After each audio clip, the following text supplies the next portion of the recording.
మిత్రులారా, ఇప్పుడు నేను ఆర్ట్స్ కాలేజీలో ఉన్నాను.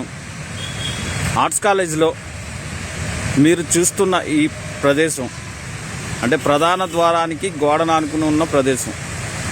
ఇక్కడ 2 సంవత్సరాల నుంచి ప్రపంచ పర్యావరణ దినోత్సవం వచ్చే సమయంలో ఇక్కడ మొక్కలు నాటారు.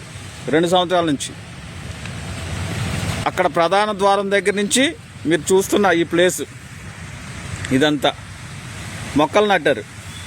ఇదంతా ప్రభుత్వ ధనంతో అంటే ప్రజాధనంతో నాటిన మొక్కలు. ఇప్పుడు మీకు ఒక్క మొక్క కూడా కనిపించదు. ఒక్కొక్క మొక్కకు ఎంత బిల్లు పెట్టుకున్నారో తెలియదు, కానీ అప్పట్లో ప్రజాప్రతినిధులు, కలెక్టర్ గారు ఇలా అందరూ వచ్చి ఇక్కడ మొక్కలు వేయడం జరిగింది. కానీ ఇప్పుడు మీరు చూస్తే ఒక్క మొక్క కూడా ఇక్కడ కనిపించదు.